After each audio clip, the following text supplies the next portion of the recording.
that. You don't want to get dirty. Like in that little sloppy one. Okay, I'd like to call this meeting to order. A little time. Yeah, that's a little aggressive. I'd like to call this meeting of the Parks and Recreation Advisory Commission City for the date of June 5th, 2018. Do we have a quorum? Yes. Are we in compliance with the open meeting laws? Yes. Can we take roll? Chair White? Here. Vice Chair Schultz? Excused. Commissioner Sherman? Here. Commissioner McCurdy? Excused. Commissioner Aker? Excused. Commissioner Armenian? Excused. Commissioner Becker? Here. Commissioner Gray? Here. Commissioner Niger? Excused. Commissioner Henley? Excused. Commissioner Lozano? Here. Commissioner Fryer? Here. Commissioner Aslan? Excused. Commissioner Howard? Here. Commissioner Foreman? Here. Yeah, the E is, the O is silent, so it's Okay. Bemmel, yeah. Thank you. Yeah. All right, thank you. Now we're moving on to item number 3, public comment. Public comments during this portion of the agenda must be limited to matters on the agenda for action. If you wish to be heard, give your name for the record. The amount of discussion as well as the amount of time any single speaker is allowed may be limited. Is there anyone here for the public comment portion? Hearing none. Take my time. And move on to item number 4, for possible action to approve the final minutes by reference of the regular meeting of May 1st, 2018. Not sure, so moved. Motion has been made. Any discussion? It's been seconded. All in favor? Aye. Ayes have it. All opposed? Moving on to number 5. Report by the Department of Public Safety regarding issues, city facilities and parks. All. Good evening, Officer McGregor. The high priority calls are the calls for service. The first was Lorenzi Park with 49 last month, followed by Huntridge Circle with 37, and City Hall with 36. We had a total of 104 arrests, 98 citations, 152 warning citations, and 117 incident reports taken. The wards that had the most activity were again 3 and 5, with the highest number of arrests and citations. 56% of the arrests took place in a City of Las Vegas park, 18% took place on Fremont Street, 42% of the citations took place in a park, and 20% of the citations were on Fremont Street. We had the end of school last month, and that was relatively quiet, judging by past years. One thing that we did differently is we coordinated with Metro, and we had officers stationed at all the trouble hotspots, because at the end of the year, that last week is just usually a lot of fights. But we really didn't have too much problem this year. Another thing is we're still having a lot of problems with auto burglaries. We had 2 incidents at Centennial Hills YMCA, 1 at Floyd Lamb Park, 5 at Gary Reese Big League of Dreams, and 2 at Bunker Park and 2 at Lorenzi Park. We're also having a big problem with robberies. People want your phone. They use different ways of getting it. So a lot of people that we're seeing that are being victimized are sitting by themselves. They're maybe in a secluded area. Stay with everyone. Keep your phone away. Don't let anybody borrow it. So we're having a big problem with people robbing other people of their phones. City marshals, we have a MORE team. They assist getting the homeless off the street, and they've been able to get 145 people different types of help and get them off the street. And we have that big homeless resource center that they're developing on 1400 North Las Vegas Boulevard. They're following Austin, Texas, their big facility they have there, and that's starting to catch on and change people's lives that take advantage of it. We have different marshals assigned to the dignitary detail. That would be Officer Busey and Officer Diaz. I participated in the Law Enforcement Memorial Honor Guard ceremony for Police Week this month. Also, the department sent me to Washington, D.C. That was an honor. Thank you very much. We've had officers participate traffic control for Special Olympics, the torch run. We had Academy trainees participate in the run. And let's see. We've also had marshals participate in the El Dorado Parade, providing security, and you had different officers from both the corrections side and the deputy marshal side in the parade honor guard. That is it. If anybody has any questions. Anyone have any questions? Actually, I'd like to Commissioner Ward too. I was just kind of curious if you've seen, as the trend, since the marijuana law passed, are we still trending up in terms of narcotics in the park, or are we starting to kind of even off a little bit more away? Not as much marijuana in the park. People are finally learning they need to stay home. So we're not running into that as much, but there's still other drugs in the park. Is that's consistent with? It's been pretty level. Yeah. Great, thank you so much. You're welcome. There's no further questions. Thank you for your report. You're welcome. I recognize that we have a new person at the table. I'm announcing that at the beginning. Would you like to? No, this is Joyce. She's our staff member who's going to be giving her. Darn. We keep Joyce plenty busy. Okay, well, Joyce, I didn't have it yet, so Okay. we'll set you up. Okay. We are now moving on to item number 6, report by Joyce Barrow Henderson, Parks and Recreation Community Program Supervisor, regarding summer camp programs all awards. Hello, as everyone said about 3 times, my name is Joyce Barrow Henderson. I'm super excited and nervous. This is my first time in my 25 years of being with the city that I've ever reported to the board, so it's an honor. I am maybe did a little bit of overkill. So I did a pricing presentation because I really wanted to make sure that I didn't miss anything. The summer camp program is something that is how I started with the city when I was 4. As a summer camp counselor, and just see I haven't aged much at all. And it's just a really precious program to me. So the city currently has a couple different programs that we're offering. The Top Camp program for ages 3 to 5, the Kids Camp program, school-age kids 6 to 11. We also have a CIT program, the Counseling and Training program. Those students have to be about 15 years old. We also have, oh, I'm so sorry, in those camps, we have all kinds of specialty camps that we've kind of just taken to the next level. It's not, the same that when I was 4. So there are dance camps and science camps and gymnastics camps. There's themed camps where they do the throwback of different decades, and the kids get dressed up. It's a lot of fun to see. And in some of our sports camps, we have professional athletes that come out and just talk with the kids and serve as a mentor. So we're really excited about what this looks like through the eyes of our kids. Another one of the new things, coming back to the Parks and Recreation Department, is our teen camp. The Teen Adventure Camp is phenomenal. And I say this both as a proud employee, but also as a parent of a child who attended.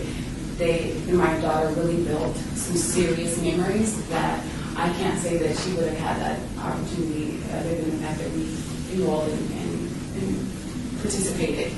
There's a little video.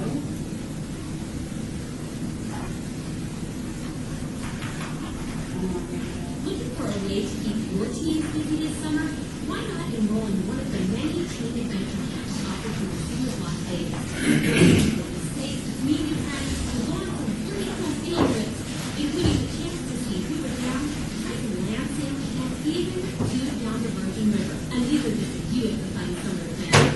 your teens. So don't miss out. Call 702-229-7529 for more information or go to LasVegasParksandRec.com and click on camps for more details. But you should hurry. Camps are filling up fast. So as you can see that is really not what it used to look like. These kids really had an experience. Paddle boating, indoor skydiving, they did scuba lessons. It was a phenomenal success. Tim saw that and blew that program up. And this year we're at 6 sites. They're all participating in these events. We have kids from across the valley that, again, we never have the opportunity to go paddle boating or to do the indoor skydiving or the scuba diving, and it's just a remarkable program to see with these kids that they light up. Also, these are the centers that we are programming, that I'm sure you guys are very familiar with, our 6 rec centers. One of the things that also was new when I came back, it was the All Camp Discovery Challenge, where all the camps get together and they compete in like these wacky wars. Really cool event. I have a video for you guys to just take a look at. But the kids all come together. They rep their centers. So all the centers have the colors and mascots. And Tim gets out there and also kind of referees and helps to police the organized chaos. The kids have such a good time. It's a little video to show you what they're doing there.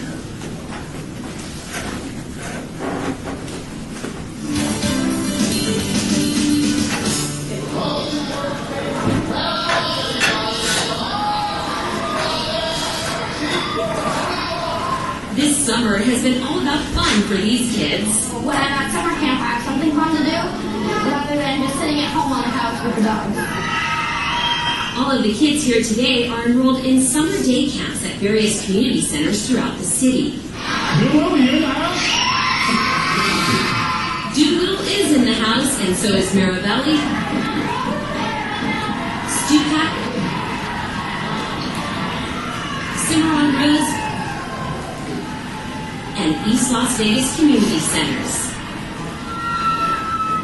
All of the camps have come together today for the 2nd annual Camp Color Wars, a big field day event that the city just started up last year to bring all of the camps together for some fun competition. And since the kids liked it so much, the city decided to make Color Wars an annual event. So each camp we have is represented with a different color. And the kids can participate in numerous games. They're doing field games, they're doing basketball, they're doing an adaptive recreation basketball relays, and they're also doing incorporating the other games throughout the day. Kids enrolled in summer camps enjoy different activities every day. The city has sports camps, arts and craft themed camps, camps for kids interested in science, and many others depending on what your child enjoys. They meet new friends, and they have time to be busy and active. We wear them out, and they like it because they get tired really at home, but they're right back the next day ready to have fun. Man, teen camps get a lot of field trips this year. We went canoeing, kayaking, we're going skydiving, wall climbing, all of these. We're just traveling around Las Vegas. It's fun. A lot of fun compared to what Brenner says he would be doing if he weren't enrolled in camp. I would literally just be sitting home playing video games. I mean, wouldn't it be that fun? And it's always fun to run into your friends from school over the summer. It's really cool. In fact, one of the teams actually had one of my friends from school here too. A lot of summer fun, all packed into 9 weeks. For City Beat, I'm Sue Levitt. So, as you can see, it's really a great way for the kids to connect. This year, what we've also decided to incorporate is Camp Kindness. We're all living in this world together, so we see what our kids are seeing. After October 1, all the school shootings, what we do best is kindness. What we do best is build a relationship. Our rec centers are safe places for our kids. I always like to say that teachers are trying to figure out what we do so they can bring it to the classroom, so it sticks for a lifetime. So this year, the National Camp Association launched something called Camp Kindness Day. So it's only one day. Well, my boss let me do it for 12 weeks, and I'm super excited about doing that. So we're peeling back the layers of what kindness really means and all the attributes that go along with it. The kids are, each of the centers have thermometers, and each week we have an attribute. This week is compassion. The kids also at each of those centers have tables, which you'll see, where they're able to memorialize whether they witnessed it, they received it, or if they wanted to give someone or show them an act of it. So we want to memorialize those links. The goal is to get as many links as we possibly can to signify two things: that we're all linked together, and that kindness is contagious and it does grow, and to signify our footprint, our kindness footprint for the summer. Each of the weeks are color-coded. Our first week was white, this week is pink, so on and so forth. So we're super excited about being able to spread that, because we also know, as some of our little campers said, that I would have been at home behind a screen. We know that behind a screen, they're not actively engaging, so that social and emotional component is lacking. We also think that kindness is a key component in leadership. So we're really hoping to maximize this initiative for our kids and to really build them in their leadership. I think that is it. If you have any questions on open, yeah. Commissioner? Lisa Shelley for the record. My question is, what is Rock Star Camp? So Rockstar Camp, the kids do like a voice at the end. So they get dressed up, and then you start practicing their act, and we have different folks that come in and kind of like help them, mentor them in the areas that we are deciding to throw there. I would say the gong show, but then that would date me, and I already told you guys I'm only 24 now. So, but it's in that format.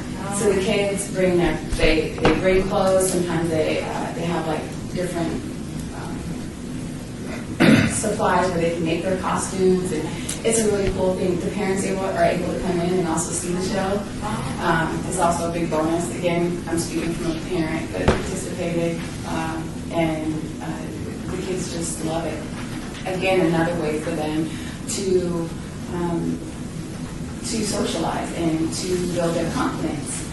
Again, we see what the downside of them not having those opportunities create for them. So that's one of the fun ones. And the counselors get out there and boogie too. It's fun. So all the camps are full. And at this point, we have 2 of our sites that are in the lower income area. But again, under Tim's leadership, we looked at that and made some price adjustments so that those families could afford to be a part of the program. Again, another reason why I'm super proud to be a part of the department. And we're reaching about this week we were over 500 kids. So that's a pretty large group, and something to be pretty proud of. Go ahead. Mr. Chairman White, how many participants do we have in Doolittle? Doolittle. Right now, Doolittle is in their kids camp. They have 81 children, and in their teen camp, they have 15. 15? Mm-hmm. Because I was attacked yesterday when I was at Doolittle by a politician said, why you don't have many kids participating in the Doolittle program? It's maxed out. I don't know what they want. I tried to tell them the same thing. Yeah. You only can take so many in the camp. Absolutely. And I will say this, is that Tim can attest to this, that we were actually not full until the first week of camp, which was last week.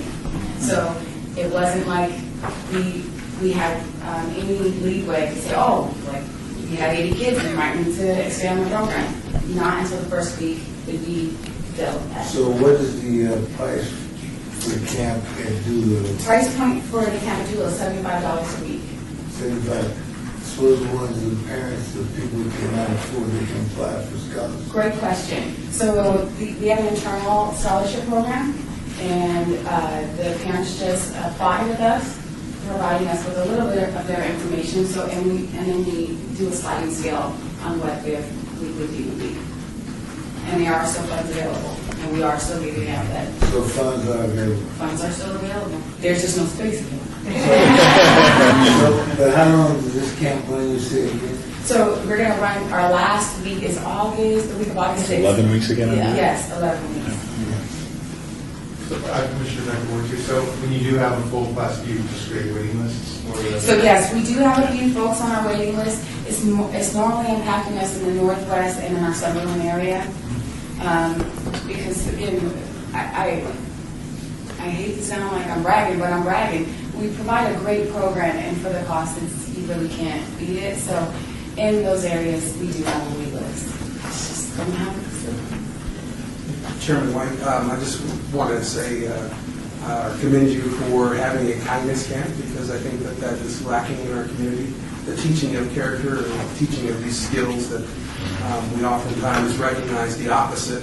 So we have to participate in teaching our young individuals what they mean and how they look in our actual social interaction. So thank you. Good job. And I was going to pick on you for the yellow shirt, but I'm not going to do that here today at this meeting because you have a yellow shirt on. And I love my yellow shirt. Good job, Director. Thank you. If I may, Chairman White, Director Hacker, Joyce has brought back such enthusiasm to this program and working with a great team. But the Kindness Camp is really her brainchild, and when you have great people doing great things, what do you do as a manager? You just get out of their way and support them. And so this is probably the best year of camp in the 4 years I've been with the city. And it's just the level they take it to. I was hoping to go on a rafting adventure tomorrow, but my schedule changed, so I can't do that. But it's that fun where we're constantly, even in admin, trying to find ways to get involved and get out and support it. And the all-camp games, that is organized chaos is the best way to do it. But 500 kids having just the time of their life. And we can say that was Councilman Soroka's first public speaking event after he was elected. So we still have that in our notched belt too as well. So thanks, Joyce. We really appreciate the report. Great report. Thank you.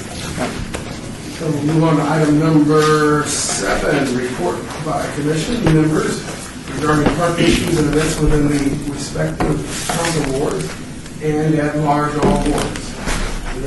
Any of the commissioners have any items to report on? Commissioner? Yes, I got back into the initiative of trying to see about Ward 5 parks in and down. William McCurdy. And I got back in the initiative trying to see about the parks in Ward 5. And I happened to see my colleague, Commissioner Elizabeth there at Doolittle yesterday. And there were some concerns from the senior citizen staff in reference to the area close to them. They feel that these be power washed, Mr. Hecker. Power washed, because there's a lot of food, a lot of stuff is around in that area close to the senior citizen complex. And they said the walking area needs to be policed. So, because we have park maintenance to check in. Absolutely. And I'm going to go back over there on Tuesday to see if anything happened between now and Tuesday. Back to my follow it up. But I think this is being over and check and see if you've been very good about taking care of Ward 5 since I was what I can do. So that's all I have to say. Thank you, Commissioner. Any other commissioners have any? Yes, Commissioner Becker, word two. I just wanted to actually commend park maintenance because I was at a softball field. This is contacting me with a video of a broken sprinkler at Floyd Lamp Park, and I didn't have any of the contact information with me, so I was just able to send it directly to Rosa, who took care of it immediately. And I just encourage that citizen to become a park ambassador because they frequently reach out to me with problems that they see in different parks. Kind of helps us and saves water conservation when we have those spring release and places like we work on. Yeah. So it really worked out. And it's a very good job for Parks and Maintenance and the Parks program in general. Any other commissioners have any reports? Thank you, commissioners, for reporting on your areas. That was a good thing when we hear what's going on firsthand from our commissioners. We'll move on to item number 8, report by Tim Hacker, Parks and Recreation Director, regarding upcoming Department of Parks and Recreation activities, all awards. Thank you, Chair White. Director Hacker, pretty short report. Summer camp, pools are opening, seasonal pools. We would like to say that we had every lifeguard we needed position filled. We can't say that. It's not really having a real negative impact on our ability to program or provide, hours for swimming a little bit, but we're continuing to do some training, and hopefully, our big focus is the Learn to Swim programming. We want to make sure we have enough instructors to do that. So that's really where the staff is focused. But the seasonal pools are open, and hopefully people are enjoying those. Summer camps, as you heard, are full with a waiting list, and great things going on there. Another fun annual event on June 21st, 3 p.m. at Charlton Heights Arts Center is the Senior Idol performance. So if you have gone or haven't gone, tickets are reasonable. Yeah, and there's a lot of talent in this town. Just because their hair color may change by choice or not, there's still incredible talent. It's fun to get out to, and so I encourage you to do that. We have a park that just recently went under renovation, Bill Brayer Park on Summerlin Parkway. It's completed, right? It's completed. It hasn't been officially ribbon cutted, but I drove by the other day, and people are out enjoying the park. The new amenities, pickleball, basketball. They redid the walking path, picnic pavilion. It's really been refreshed. Looks great. Much more usable, I think, for the neighbors and people. It actually has some amenities, pickleball, where people will travel, so it'll have an impact on a broader neighborhood as well. Fabulous $5 Fabulous Fridays out at Floydland Park. So if you want to take some flyers and hand them out,